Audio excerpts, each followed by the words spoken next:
I'm Gilbert Cruz for Time.com, and we're here with Queen Latifah, who stars in the new film based on the best-selling novel, The Secret Life of Bees.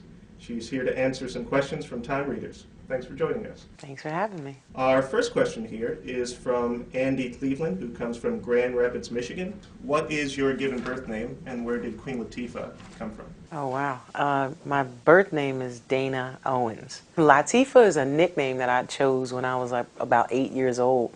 My cousin brought over this book with all these Arabic names, and they had meanings to them.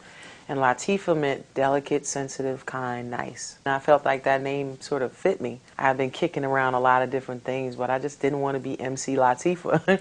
So I decided Queen Latifah. I felt like, you know, every woman is a queen and should be treated as such. At least that's what my mom taught me. So I kind of just connected the two. I ran it past my boys. They liked it, and so I kept it.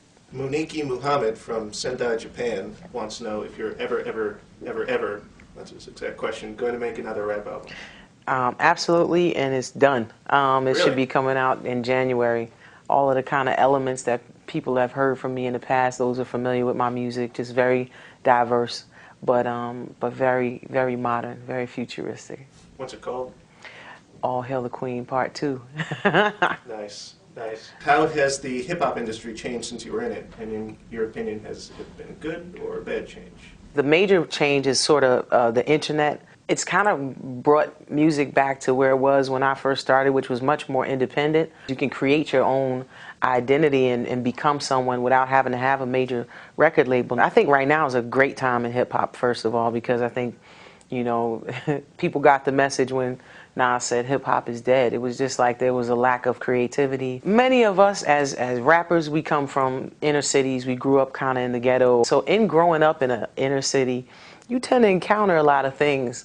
Crime is one of the things you tend to encounter at a young age. But we know these stories. So when we start talking about these same stories over and over and over and over without any kind of musical creativity, different sounds that you use, melodies you might use, or the beats just sound unique, it's boring. It's boring. It's like hearing the same story over and over, but not told in an interesting way.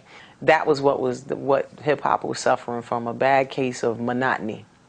Is there a glass ceiling for women of color in Hollywood right now? And if there is, what can be done to eliminate it? I mean, you know, there's always an attempt to put a glass ceiling on a woman in general, but I think networking is the key. It's about working together. It's about connecting with people who don't look at you with limits. Can I say do I have a glass ceiling? I don't think so. Not that I feel. I know usually whatever I put my mind to, you know, my team and I, we're able to accomplish. Has there never been a point where you have felt frustration, sort of, in Hollywood? I'm sure maybe it was earlier in your career. Absolutely, but you know what? You run into stupid people everywhere, unfortunately. Doesn't matter if it's the cab driver who doesn't want to stop for you, or, you know, or go past 110th Street, or, you know, if it's some executive who somehow managed to become in a position of power to greenlight movies, who has no clue. I mean, you know, some things are just timing and determination and perseverance. Are you reluctant to be touted as a role model for women with, quote, real bodies?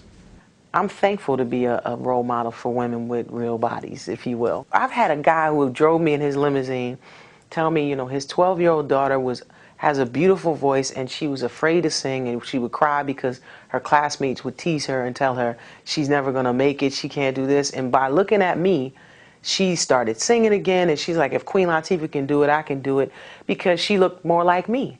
And because she had a Queen Latifah to look at, it inspired her to stay on her path, follow her dreams. So I think it's been a great thing. I feel good about how I've been able to impact people's lives. Vanessa Bravo from Gainesville, Florida asks, what is the thing that you miss the most from when you were not famous? I miss coming to New York City and just being whoever I wanted to be on that particular day. Mm-hmm. If I wanted to be a hip-hop head and go to a club, Latin Quarters or somewhere, I could go there, you know. If I wanted to go to the Village and just buy something avant-garde and just, you know, hang out with all these gay kids in Washington Square Park, I could do that. If I wanted to go a little further into the park and hang out with the acrobats, who were flipping, I could do that. There was like all these different me's that I could be.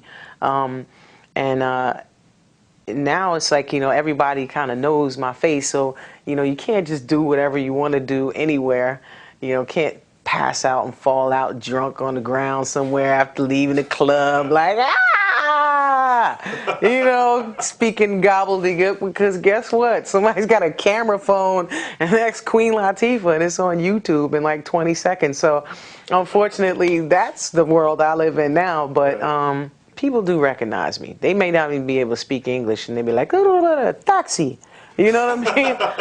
I never knew Taxi was like such a popular movie, but Mexico, Italy, Steve Martin. Yeah, that was me. It's funny, but hey, what are you gonna do? This is what we do it for, to get it out there.